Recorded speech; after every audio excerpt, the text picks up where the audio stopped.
This presentation by Dr. Nancy Hinkle with University of Georgia is part of the Spring 2021 Beef Cattle Production Series organized by Fort Valley State University, Dr. Niki Whitley and Stefan Price with AgriUnity LLC, Mr. Handy Kennedy.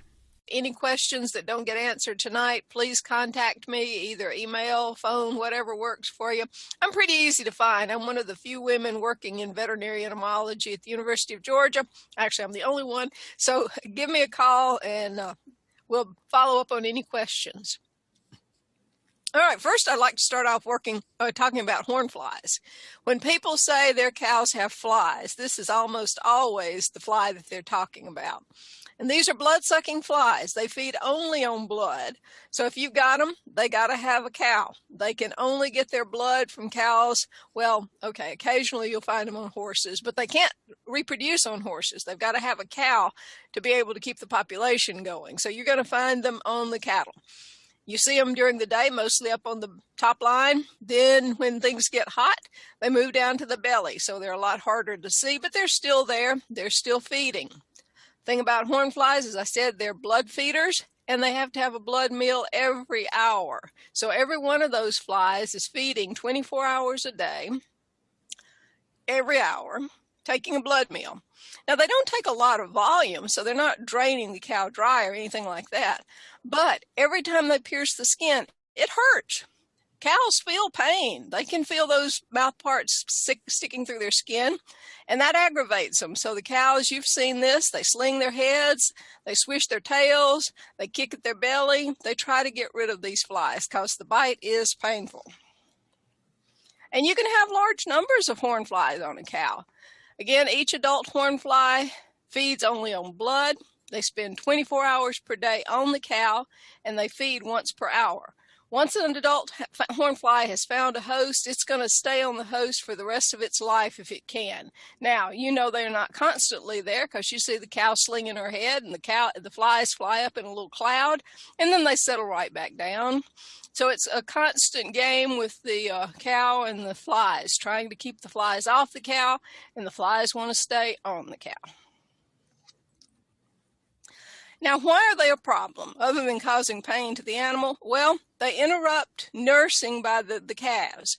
The mama cow, of course, is concerned about the flies biting her belly, and so she's kicking her feet up there, and the poor little calf gets kicked in the head, and he looks up at mama, "What did I do wrong? Why'd you kick me?" Well, every time he gets interrupted, of course, that means that he's reducing his weight gain. So we estimate that horn flies cost our Georgia producers over $5 million per year. And calf weaning weights, we know, are at least 10 to 20 pounds heavier when horn flies are successfully controlled. So we don't want horn flies. We'd like to be able to do something about them. Another little tidbit about horn flies is they only reproduce in fresh bovine manure. So they got to have a fresh cow pat out there for the female to lay her eggs in. Those eggs then hatch. The larvae, also known as maggots, crawl around in the manure, and that's what they feed on. And then when they get ready to change from the maggots into the adult fly, they crawl down underneath the manure pat and create a pupal case, and within that pupal case, then they're going to change into an adult fly. And I bet that you've got neighbors around you with good sense, well-educated, sensible folks, but I bet some of them think that little flies turn into big flies. Well, as we all know, no, all flies start out as larvae. They may grow in different stuff. Some fly larvae grow in garbage, but horn fly larvae grow only in cow pats. So this is what a larva looks like, also known as a maggot. The head end, by the way, is over on the right, and the tail end's over on the left. This is what's crawling around in your manure pats. They're small, but they're visible to the naked eye. And as I said, they're feeding on the manure pat. That's all they feed on.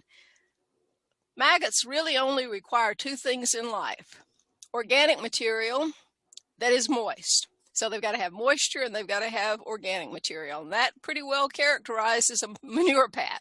It's full of organic material, good nutrients for maggots, and it's always moist. And that's one thing about horn flies. They will only lay their eggs in fresh manure pats. Once it's formed that crust over the top, the horn flies lose interest in it. They start looking for a new cow to to defecate.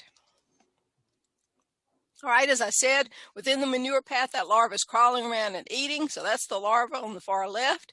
And then when it gets ready to change to an adult fly, it pupates. It forms a pupal shell. Within that shell, then it's going to convert to an adult fly. When the pupal case is first formed, it's about the same color as the larva. Over a period of several days, though, it goes through development, turns kind of a reddish color, and then it's almost black by the time the adult fly gets ready to emerge from the pupal case. So there's a lot going on inside that pupal case. And then the adult flies emerge, and as I said, they've all got to find a cow and take a blood meal. If you're interested, there's the scientific name. I make my students learn that, but there's no reason for you to have to know Hematobia irritans. Just remember horn flies. We've been conducting research on horn flies for quite a while, and we've been testing a lot of the current products out on herds in real life to see how they perform in the real world. So we were assessing horn fly numbers on animals weekly to determine how long the horn flies were suppressed by the different products that we were testing. There are ear tags, as you know, and there's a variety of ear tags. They have different types of active ingredients. Some of them work really well, some of them maybe not so well, but that's one of the products that we include. Well, we included several different types of ear tags to test, and the results are included every year in the Georgia Pest Management Handbook. If you're not familiar with this, you might want to consider it. It's actually a 2-volume work now. It's so big that it had to be split into 2 volumes, but you're interested in volume 2, which is the one that has the animal products included in it. I think the first volume has row crops, so if you've got cotton or corn or soybeans, you'd be interested in the first volume. But as I said, the animal products are in volume 2. And in this, every year, the University of Georgia lists all the products that are available for pest control on given commodities. So it's grouped by commodity. So cattle have their own section, and then within each section, there are lists of the pests that you're interested in controlling. So if you're interested in controlling lice, there's a whole section on that. If you're interested in controlling horn flies, there's a section on that. If you're interested in controlling ticks, there's a section on that. So it's broken down pretty usefully so that you can quickly look up the topic that you're concerned about. And it's kind of featured this way. So you've got the category up at the top, fly control in livestock. And then if you look down there, residual and bait spray. So this is looking at control around your barn. And then if you look, so on the far left, you've got the insecticide listed. We've got the active ingredient listed. So like the first one, well, the beta-cyfluthrin there, the second one. That's the active ingredient, but it comes under 3 different brand names: Tempo 15SC Ultra, 1SC Ultra, Tempo 10WP, and Tempo 20WP. Then notice that next column. It's abbreviated MOA. What in the world does MOA stand for? Well, it stands for mode of action. So if you look there, you see these weird abbreviations, 3A, 1B, so on, 4A, things like that. Pretty meaningless, right? But there's a key in the back that will tell you what that means. And the reason you should care is because this will help you manage insecticide resistance. Now, I know this is boring. My students hate it when I'm talking about mode of action and insecticides. They say, Dr. Hinkle, just tell me what to spray. I don't want to have to understand all this. Well, unfortunately, I can't tell you what to spray, because what works today will not work next year, and what worked last year may not work this year. And that's why it's good to know what you've been using, what the flies may be developing resistance to, and if they are resistant, what your options are for controlling them in the future. So I want to go through a few different modes of action. Here we've got some larvicides. Now, as I said, the larvae develop only in the manure. And so chemical companies realized that if they could put the insecticide directly in the manure, then they could kill off all the maggots before they develop into adult flies. And we don't mind if we have a few maggots around, as long as they don't gain wings and start flying and sucking blood. So What's the best way to get an insecticide in the manure? Well, you can hire somebody really cheap to go around the pasture and spray each individual pat. But that's pretty labor intensive, and you know anybody that's going to work cheap is also going to skimp some and probably not treat every manure pat. So you're still going to end up with horn flies. What might be a better way? Well, if we feed the cow the insecticide and we don't let the insecticide leave the gastrointestinal tract of the cow, it will come out the other end in the manure pat, which is exactly what we want it to do. Now, not all insecticides will do this. Some insecticides get digested and get into the bloodstream. We don't want to use those because we don't want something that's going to get into the bloodstream and then get into the meat. No, that's the last thing we want. We want a product that's going to stay in the gut, pass through the stomach, pass through the intestines, and come out in the manure. And then it's going to be treating the manure, only the manure, so that every fly that lays an egg there, the eggs will not hatch. There will be no larvae surviving in that manure pat. No adult flies will emerge from that manure pat. Sounds like a good plan. Okay, but I'm showing here 3 different products. Alticid is one. The active ingredient in Alticid is methoprene. Methoprene is an insect growth regulator that prevents maggots from turning into adult flies. Dimilin is another insect growth regulator. You may be familiar with the brand name Justifly. The active ingredient here is diflubenzuron. Any of you who have grown cotton probably are familiar with Dimilin and diflubenzuron because that was a very significant product that was used in eradication of the beetle. Boll weevil. Thank you. Sorry. So we've got 2 insect growth regulators here. But then we have another product called Raybon. And Raybon, you can get in a variety of different methods, but you've got this mineral block that you can use that's impregnated with Raybon, so that the Raybon is actually incorporated into the mineral block. So every time a cow comes over and licks the mineral block, that cow picks up some Raybon. It again gets into the GI tract and goes right on through the animal and comes out in the manure. Now, why am I pointing out Raybon particularly? Well, Raybon is an organophosphate insecticide. And maybe you, like I, am a little surprised that the Environmental Protection Agency would let us deliberately feed an insecticide to a food animal, a beef cow, and let us do it on purpose. But they do. This is one of the few products that's registered for use by feeding to a cow. And again, the benefit is that it will not be digested. It does not pass from the stomach into the bloodstream, does not get into the meat, does not contaminate the carcass. It passes right on through the intestines and comes out in the manure. So the manure pat is then poisoned so that no horn flies can develop in the manure pat.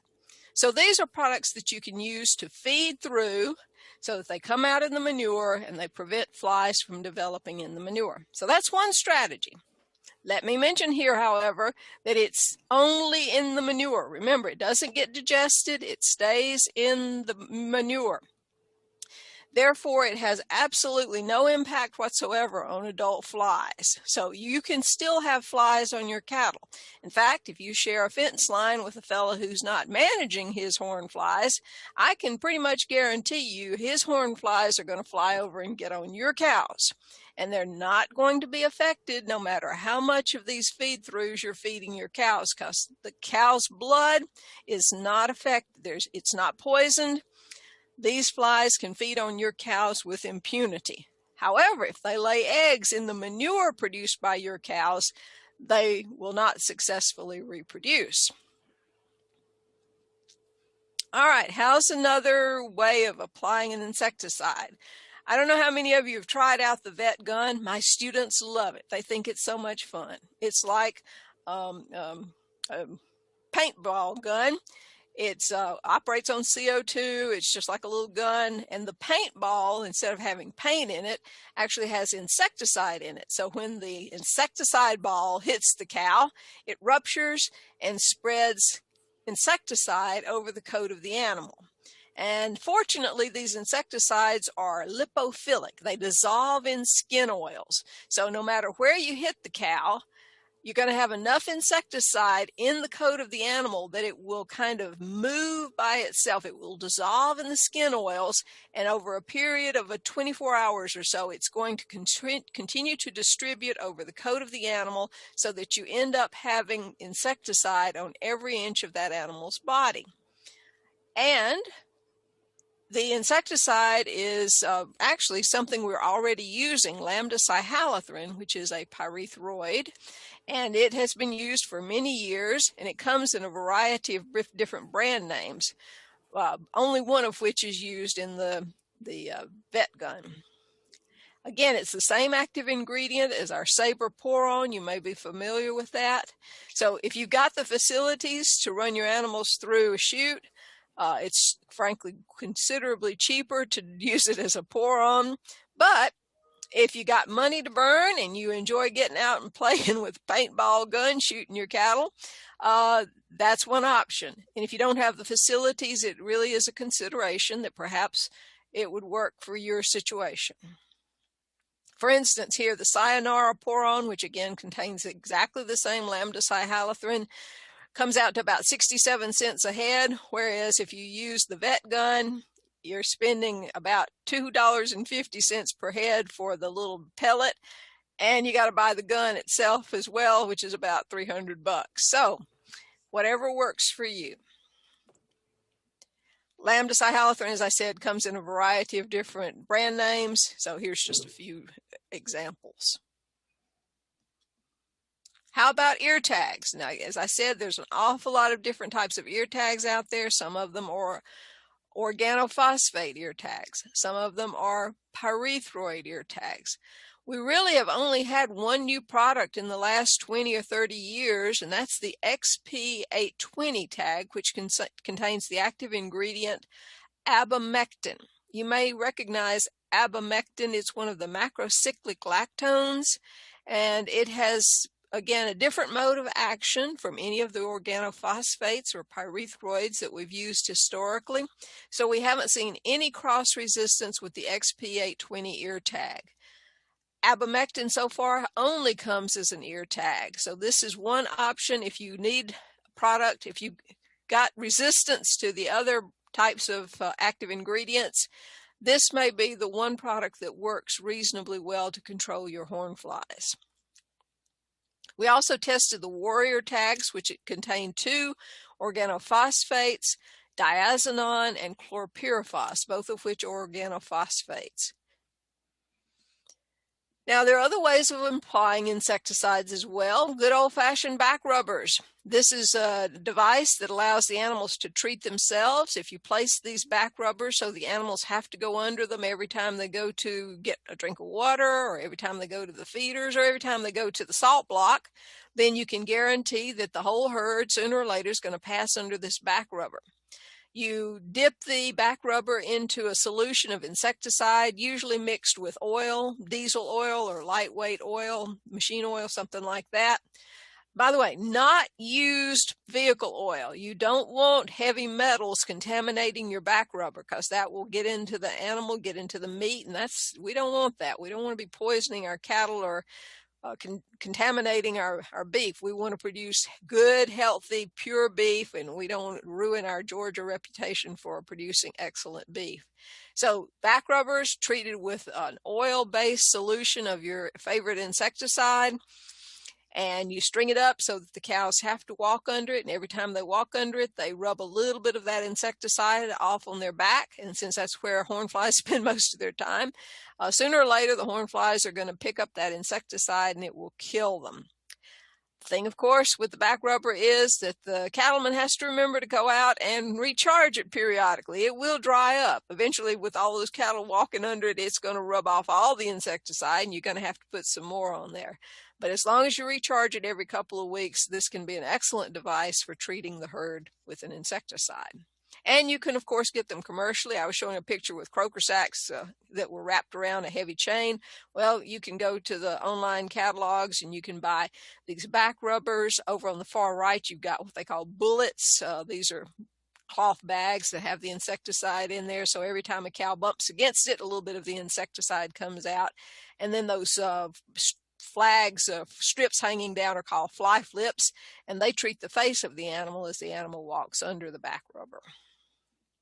All of which, of course, were treated with an insecticide so that every time the animal moves under it, it picks up some of the insecticide. And here's another commercial one, pretty fancy one here. It's got a reservoir there where you can put the insecticide in there, and then it will dispense it as the animals use it up. It kind of wicks through the material there to treat the cattle. And there's a variety of products that you can use in back rubbers. Here's some of the brand names in the far left-hand corner there.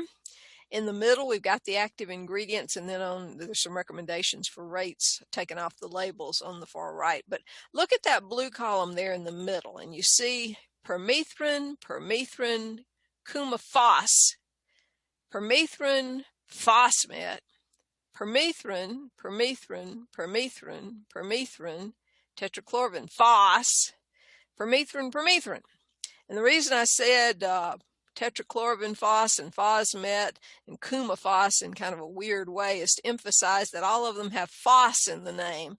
That indicates that they are organophosphate products. So we really only have two different types of products. We have organophosphates, and we have pyrethroids, permethrin. Permethrin is the only pyrethroid listed here.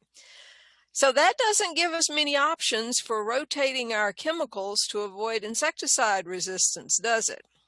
Well, nobody said it would be easy, did they? But this just illustrates that if you're going to be using a back rubber, you really only have two types of products that are available. So if you go to the Georgia Pest Management Handbook and you look in that mode of action column, you're only going to see pyrethroids and organophosphates listed.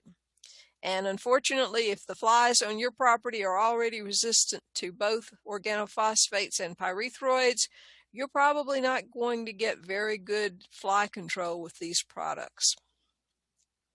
As I said, only pyrethroids and organophosphates were listed. So back to the Georgia Pest Management Handbook. If you're looking there, again, at the MOA column, you see how very few different options there are, very few modes of action that are available for fly control. And here they are listed. You've got the macrocyclic lactones and the macrolides, and as I mentioned, we really only have one that's registered, the one that's used in the ear tag, Abamectin, that's in the XP 820 ear tag. Abamectin is the active ingredient. So that's a class 6. It has a completely different mode of action from these other groups down here. Then you've got the insect growth regulators, as I mentioned, diflubenzuron or dimilin, and methoprene. These are in classes 16 and 7A. So they're both insect growth regulators, but they do have different modes of action.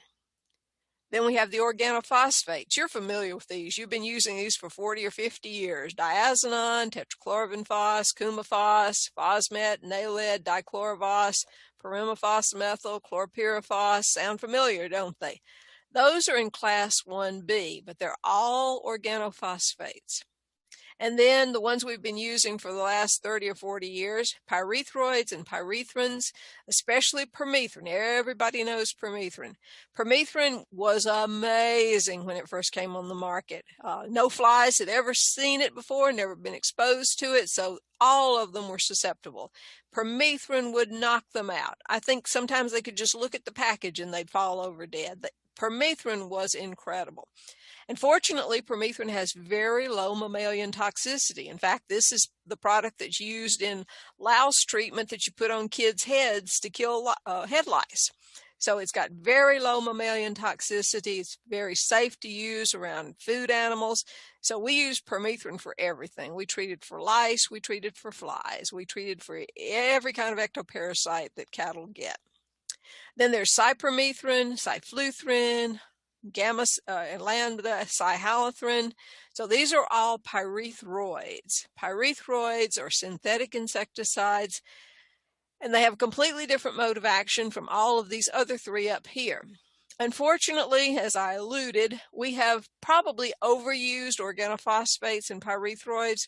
Believe me, when producers saw how well permethrin worked when it first came out, everybody started using permethrin. Why wouldn't you? It works well. It does the job. That's what you want. And it was reasonably inexpensive. So everybody's flocked to permethrin, used it, overused it, and so every fly out there got exposed to permethrin, and we've got pretty high levels of insecticide resistance. Now, fortunately, there are still populations of hornflies out there that are susceptible to pyrethroids. There are still populations of hornflies out there that are susceptible to organophosphates. I just can't tell you what on your property what they're susceptible to.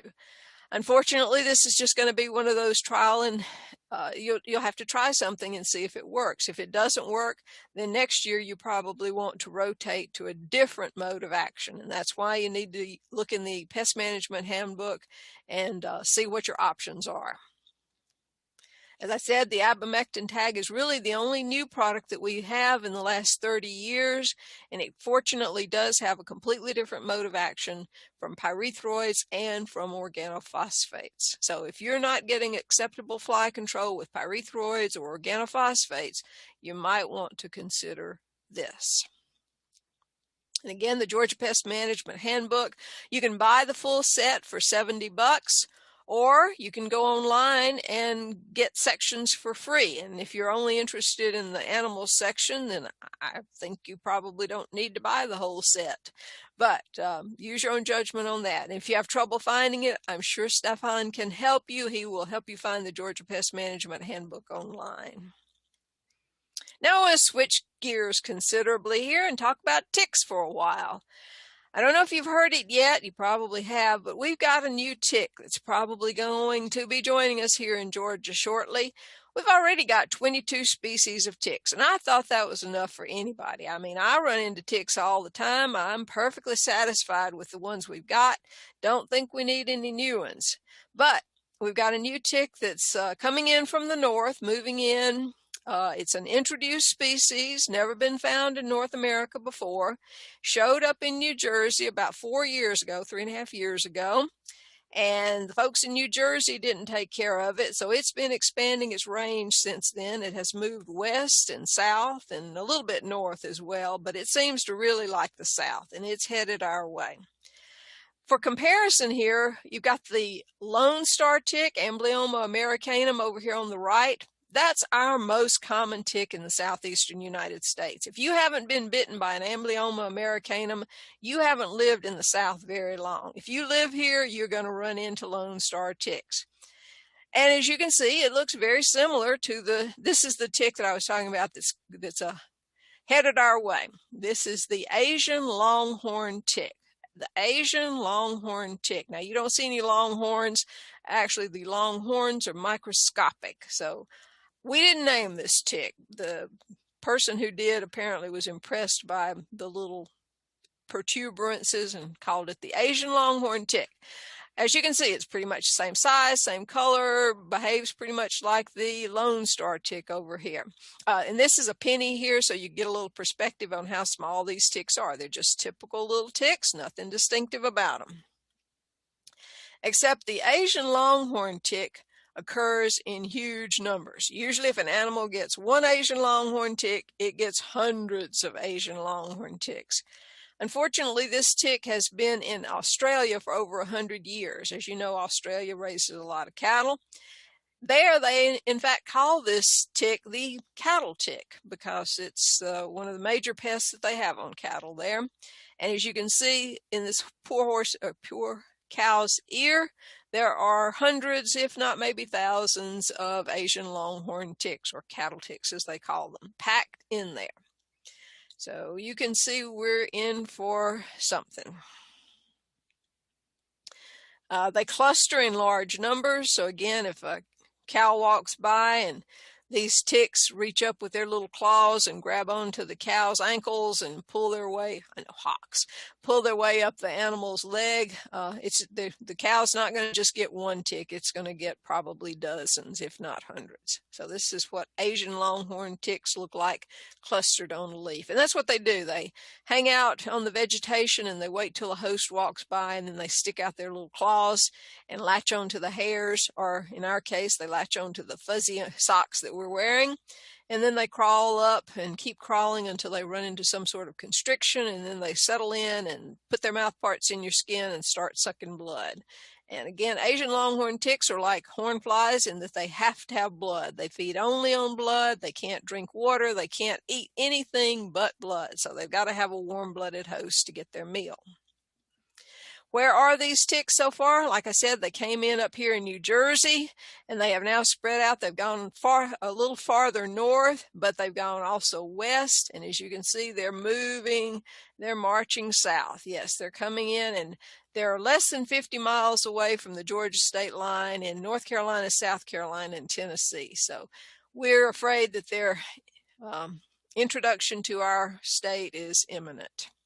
We've been monitoring cattle herds in North Georgia for over a year now. So far, we have not found Asian longhorn ticks. We'd love to keep it that way, but we're not sure how we would do that. We don't have a good strategy for it. So as of a couple of months ago, this is where the Asian longhorn tick was found in the United States. Here it is again. Here's a list. They're now known in 14 states. So here they are listed, if you're curious. As of last month, 14 states had Asian longhorn ticks. Now, why are we concerned about this tick? Well, for one thing, most people don't like ticks, but secondly, they do transmit diseases. Here's a list of several disease agents transmitted by the Asian longhorn tick. Most of them are found in cattle, but a few of them also found in humans. This severe fever with thrombocytopenia syndrome virus, that affects humans.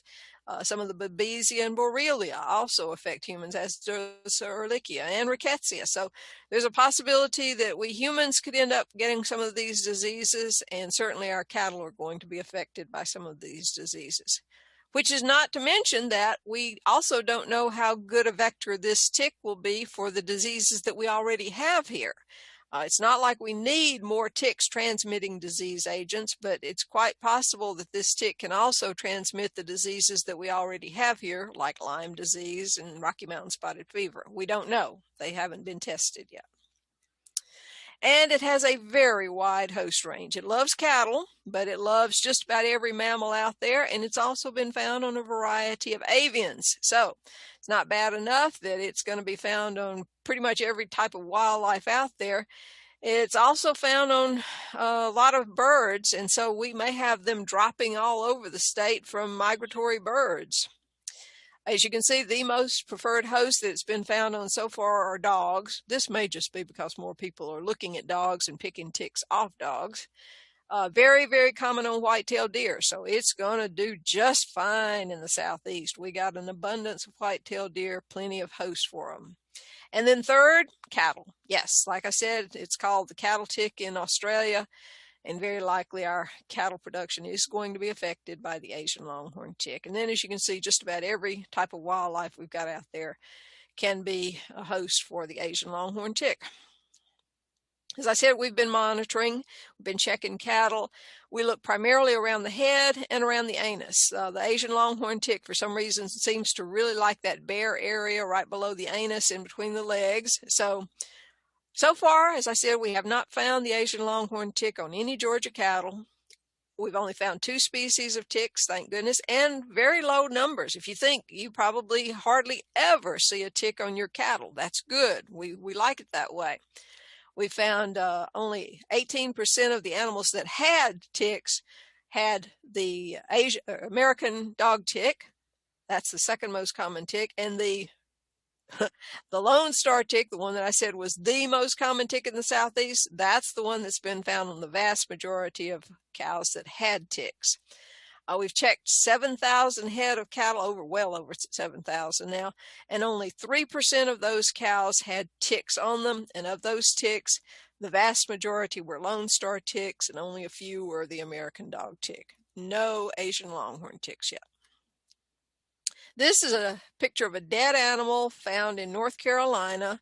And as you can see, it was pretty well covered with thousands of Asian longhorn ticks. Again, we're looking at that soft tissue, the bare area right under the anus in between the hind legs. And the legs are being pulled forward so you get a good view of all that exposed area. They're just covered with ticks. So this is probably what we're going to see when this Asian longhorn tick shows up in Georgia. You're going to notice it because there are going to be so many ticks on the animal. And that's probably going to be a giveaway that that's the Asian longhorn tick. This headline was in a North Carolina paper. Asian longhorn ticks just drained a 5th North Carolina cow to death. And yes, there were 5 cows found dead in a pasture, and they were all covered with Asian longhorn ticks. We don't think they were actually drained of their blood because each tick doesn't take that big a volume of blood. It was probably more toxicosis. The salivary secretions can produce toxins, and so the cows probably were killed by poisoning more from the bite of the tick rather than from being drained to death.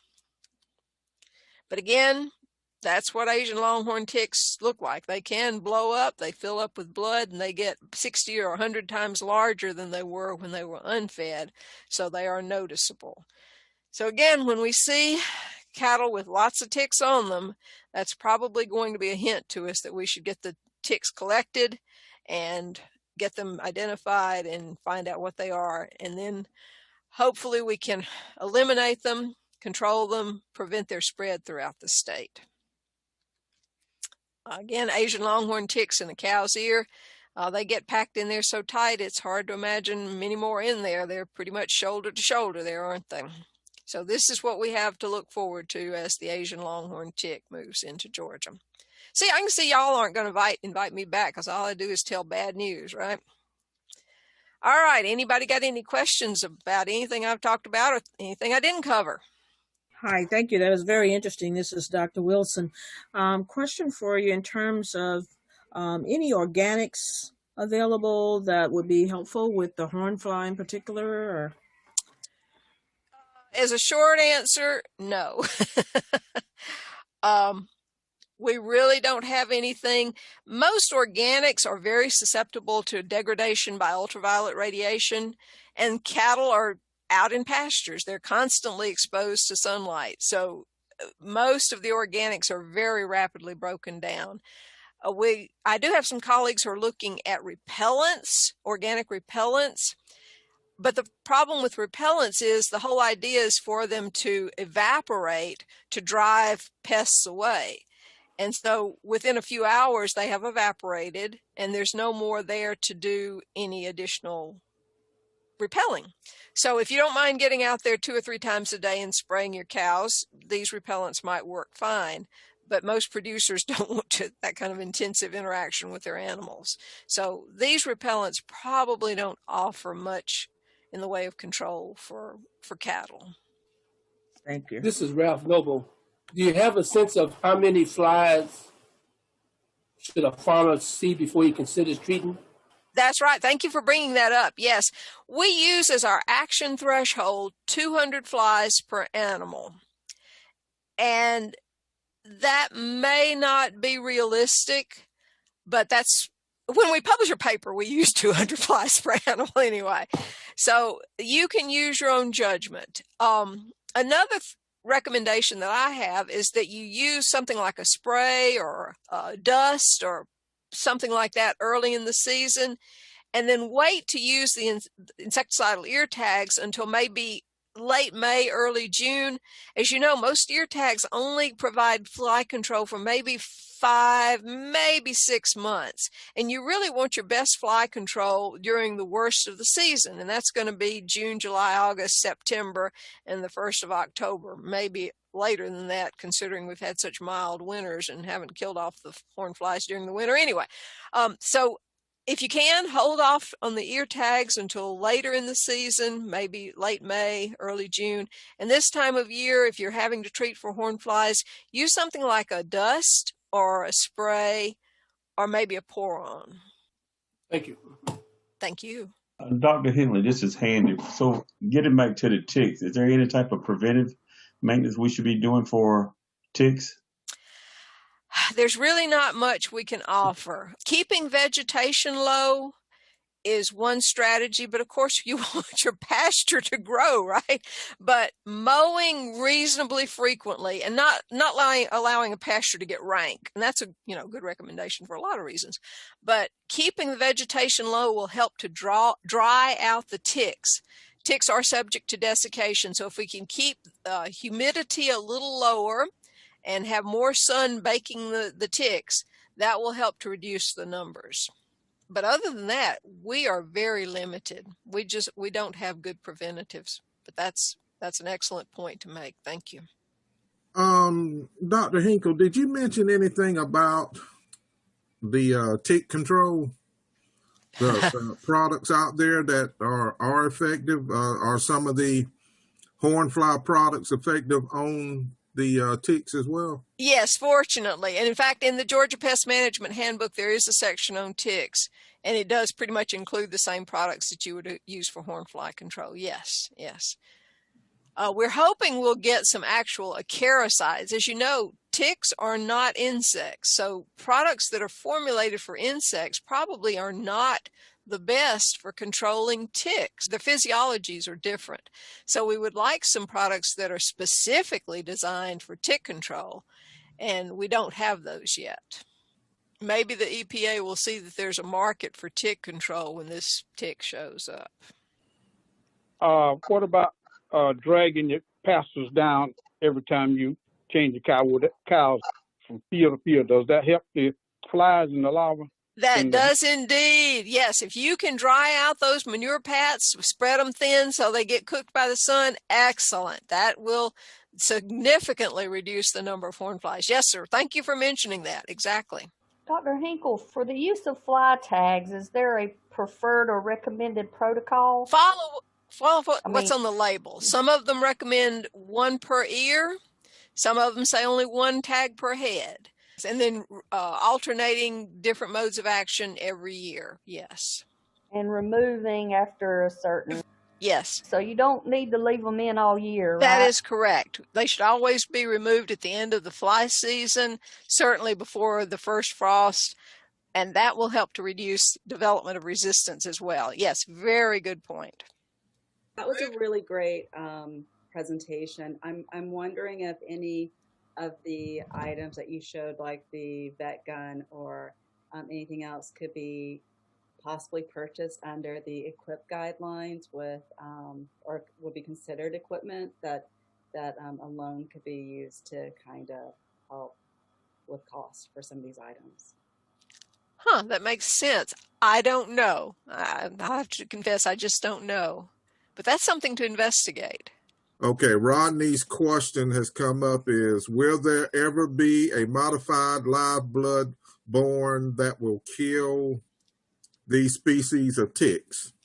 Wow, Rodney is very insightful. There actually is one vaccine in the world against ticks. It was developed overseas because they have a tick there that causes severe losses in cattle. And that country invested a lot of money in developing that product.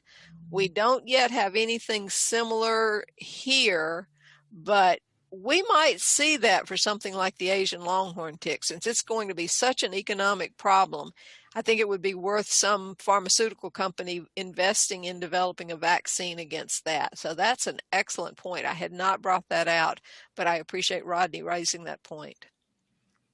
Well, I think that's it, folks. Again, we appreciate your participation, and we'll stay in touch, let you know what we have coming up. So look out on your emails, or give your agent a call and ask them what's going on. And everybody stay safe and have a nice evening. Thank you. Take care. All right.